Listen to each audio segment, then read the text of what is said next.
Hello friends, welcome to my YouTube channel Hatim Ali's Life.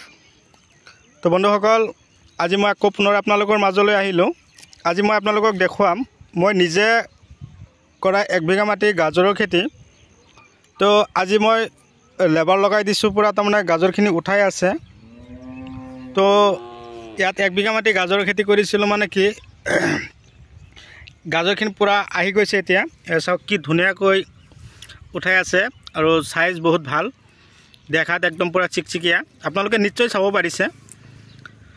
তো কথা হ'ল কি এই খেতি মই কেনেকৈ কৰিলোঁ, কিমান টকা খৰচ বহন কৰিছিলোঁ আৰু কেনেকুৱা ধৰণৰ মাটিত মই এই গাজৰ বীজখিনি মই সিঁচিছিলোঁ, মই আজিৰ এই ভিডিঅ'টোৰ মাজেদি আপোনালোকক জনাই দিম। আৰু খেতি কেনেকৈ কৰিব লাগে আপোনালোকে এই ভিডিঅ'টোৰ মাজেদি A to Z কথাখিনি আপোনালোকে নিশ্চয় গম পাব। তো কথা হ'ল আপোনালোকে মোৰ ভিডিঅ' স্কিপ নকৰিব, আৰম্ভণিৰ পৰা শেষলৈকে নিশ্চয় চাব। চালেহে আপোনালোকে অৱশ্যে গম পাব যে আজিৰ এই ভিডিঅ'টোৰ মাজত মই কি ৰহস্যটো ভাঙি দিছোঁ। তো আৰু যদি আপোনালোকে মোৰ চেনেলৰ নতুন ভিউৱাৰ্ছ হিচাপে আছে তেনেহ'লে মোৰ চেনেলটো ছাবস্ক্ৰাইব কৰি দিব আৰু কাষত থকা বেল ঘণ্টিটো লাহেকৈ বজাই দিব, যাতে এনেকুৱা ধৰণৰ উন্নত ৰাসায়নিক আৰু বৈজ্ঞানিক পদ্ধতিৰে কৰা খেতিৰ ভিডিঅ' অলৰেডি আপোনালোকে প্ৰত্যেক দিনে এটা এটা পাই থাকে। তো কথা হ'ল এই গাজৰ হাইব্ৰিড জাতৰ গাজৰৰ খেতি কৰা হৈছিল, হাইব্ৰিড F1 চাকাতা। তো বীজৰ দাম বহুত, 20,000 টকা কিলো কিনি আমি খেতিত সিঁচিছিলোঁ। তো খেতিৰ ধৰণ বহুত ভাল হৈছে, ওখ হৈছে, মোটামুটি 2 ফুট ওখ হৈ গৈছে গছ। আৰু গাজৰ এটা গাজৰ ওজন মোটামুটি ধৰক 100 গ্ৰাম 150 গ্ৰামকৈ হৈ গৈছে।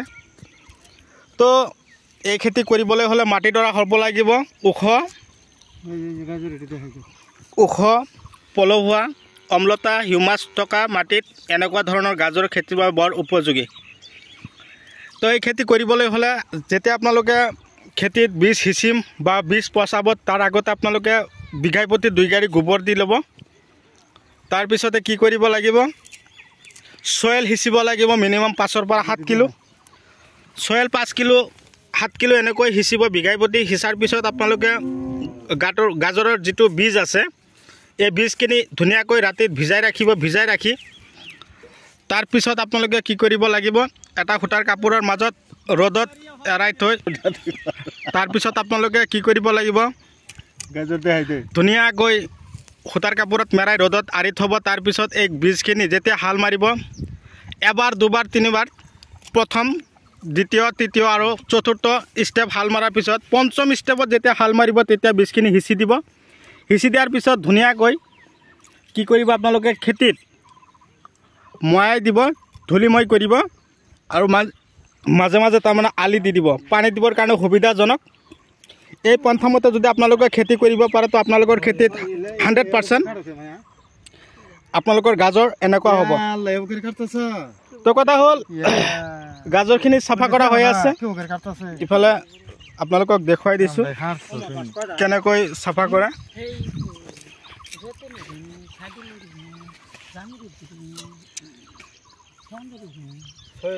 আৰু যিমান পাৰে মোৰ ভিডিঅ'টো আপোনালোকে শ্বেয়াৰ কৰিব।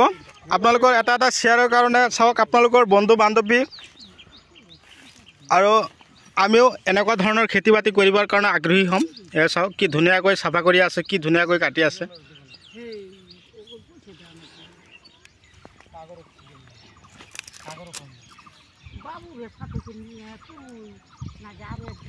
আৰু কথা হ'ল যেতিয়া গাজৰৰ বয়স 1 সপ্তাহ হৈ যাব তেতিয়া আপোনালোকে কি কৰিব, এডমায়াৰ আৰু একটেৰা এই 2টা ঔষধ স্প্ৰে কৰিব লাগিব। গছৰ বয়স 1 মাহ হৈ গ'লে তেতিয়া আপোনালোকে কি কৰিব লাগিব, দাহাত স্প্ৰে কৰিব লাগিব। গছৰ পাতত যাতে কোনো ধৰণৰ পোক নাথাকে, উৰণীয়া পোকবিলাকে গাজৰৰ পাতবিলাক নষ্ট কৰি দিয়ে। আৰু যেতিয়া এনেকুৱা হৈ যাব তেতিয়া আপোনালোকে কি কৰিব লাগিব, মোটামুটি 1.5 মাহমান বয়স হৈ গ'লেই আপোনালোকে গাজৰ খেতিত ধুনীয়াকৈ নিকানি কৰিব লাগিব।